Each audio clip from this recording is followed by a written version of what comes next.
the Yugoslav wars are a hugely complex series of conflicts that affected the peoples of what was Yugoslavia between 1991 and 2001. So they're really very recent, both in time but also in location, situated here right in the centre of Europe. In fact, it was the biggest conflict to have affected Europe since the Second World War.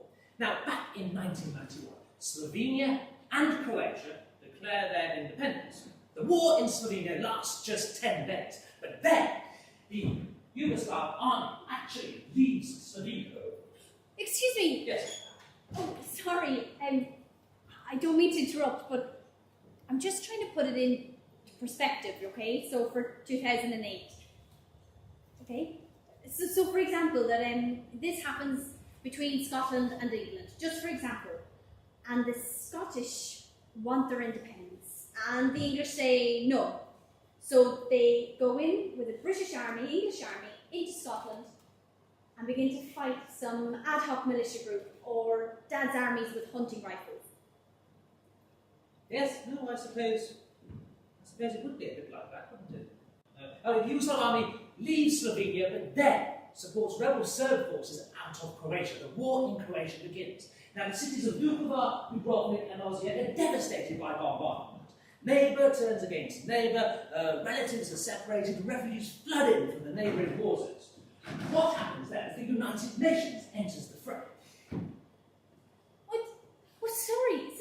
What does that mean? So, for example, once again, if that happened between Scotland and England, that the Scottish who live here in England all of a sudden find themselves turned upon, that someone in a relationship with one Scottish and one English person find themselves torn apart, and say formerly friendly neighbours begin to burn each other's homes down and kill each other just because one is Scottish and one is English.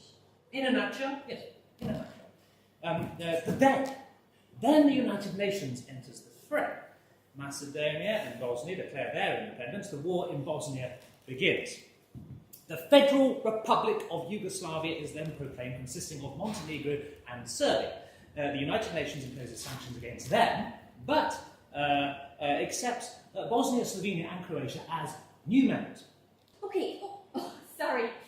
So, if this happened in Scotland and England, and the Scottish do get their independence, and then the Welsh do, and then the Northern Irish try it again, and say the Cornish revive some sense of nationality, and the little wealthy Kent and Surrey decide to group together and go it alone. Exactly. Region after region splitting off, asserting their own individual national identity. You know, I haven't even got to the end of 1995 yet. I haven't begun to outline the war in Kosovo, the southern Serbia conflict, the Macedonia conflict, the second round of NATO airstrikes. How long have we got? In fact, perhaps what we should do now is hear from some people directly who lived through the conflict.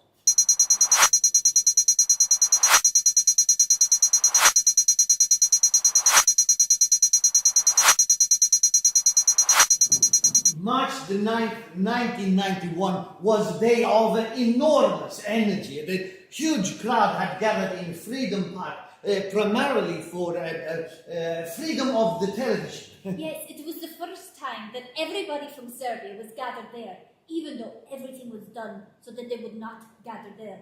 It was an enormous crowd. I think the biggest crowd that had ever gathered in Belgrade. Yes, exactly. And when Mr. Parowski was speaking, even though we were not silent, we were chanting emotional slogans, but we were standing there peacefully.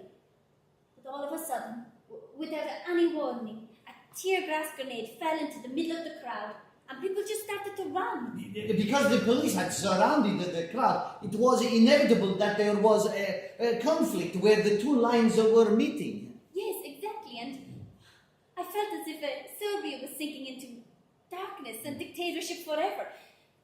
And especially when I saw on television that my speech and the speech of Mr. Mihailovich Mihiz were totally distorted. Yet he was saying that we should keep breaking and breaking and breaking the tree of communism. But on the television, the only words that they kept were the breaking and breaking and breaking. And so it seemed he was inciting the crowd to a campaign of rampage. Yes, and when my speech was completely distorted too. I said that we are not the destroyers, but the builders of a new Serbia.